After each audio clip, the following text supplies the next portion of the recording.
yet another story of somebody at San Jose State whose life you really made a big difference in and has gone on to do wonderful things at the Office of LGBTQ Affairs at the county. Maribel Martinez.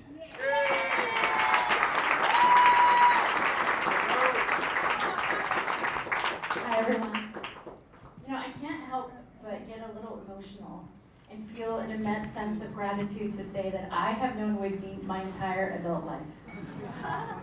I went through undergrad having Wiggsy in my life, and that's such a blessing. I first met her when I was a resident advisor, and here comes in Wiggsy with this most fluffy, soft, fuzzy sweater, as she often likes to wear. And she did a training for counseling. And then she also invited a couple of us to be part of her diversity workshop. And that was the very first time that I did diversity work in higher ed. I then went on to do lots of things in diversity work in higher ed. I joined student government, and there was Wiggsy again, heading the campus climate committee. And so we talked about race and diversity and what we could do differently. She was my teacher in many ways outside of the classroom, and she taught by example. And she was so powerful in her truth that it didn't matter if it was the university president or an elected official. She was going to say what was right. She was going to say what often everyone else knew but was afraid to say. And so she was a wonderful example then. I was the first Chicana student body president at San Jose State.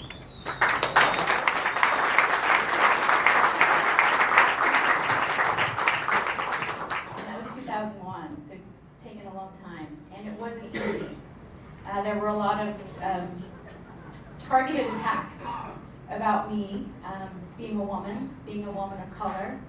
And I would always have safe space to check in with Wiggsy. She'd always say, "How are you doing? We gotta get together for lunch. I gotta check in. How's your pal? How's your family?" And really took the care. After I graduated, I went on to work in community work, and then I go to the Network for a Hate-Free Community, and Wiggsy's there. And Wiggsy's there pulling people together, talking about how we can be a community, how we could be a unified community against hate and violence. I went back to San Jose State to get a graduate degree and then to start the Cesar Chavez Community Action Center. And so I had the wonderful privilege of being Wiggsy's colleague. And she would have students in her classes, and she would give me a call and say, "I have this great student. Can you follow up with them? I think they need to volunteer somewhere. I think they need to feel connected to the community. I think they can, need to talk to you and just hear your experience being on this campus." And I'd say, "Yes, Wiggsy, send them over." And then when things would go wrong, because people make stupid decisions, right, as Wiggsy would say, I would call Wiggsy and I'd say, "Wiggsy, we gotta do something about this. I can't believe this happened." And she would hear me, I would say, "Send him over, or I'll make a call, or we'll make this happen." And so always being that strong champion. And always being so thoughtful and loving. My last semester in grad school, halfway through my thesis, my laptop got stolen. I was distraught, as you can imagine. And I'm on the phone with Wiggsy, and I'm crying, and I'm like, this is, months of work lost. And she goes, "You could do it again. You know all the information, and I have a laptop for you. You can use it as long as you need it." And so the next day, she brought it in. I think it was Jeannie's thank you. Brought it in, I used it, I finished it, and it was great. So thank you for always, always, always having my back and finding resources when I didn't even think they existed. I want to give a great example of Wiggsy's commitment, because it wasn't just to queer kids, it was to any marginalized group. It was undocumented students, students of color, student athletes that would get, pigeonholed or would just kind of get run through the collegiate athlete industrial complex. She was very, very, very adamant about every student, Black students particularly, having a good future after San Jose State. But I had a student in particular, I don't know if Wiggsy remembers this, Latino, gay, from Central Valley who, in the middle of his first year, had a mental health episode.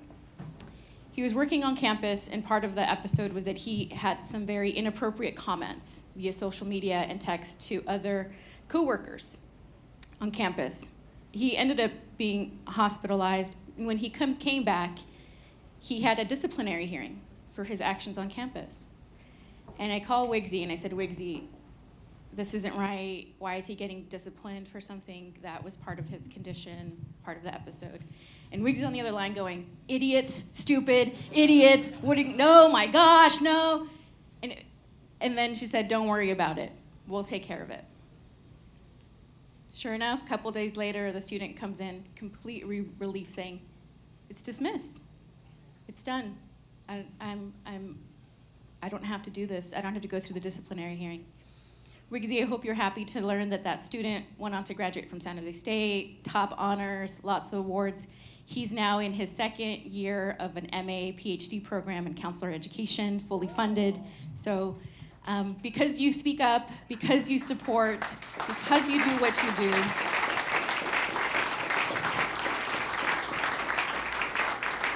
for all that you do, I am because of you. Thank you so much.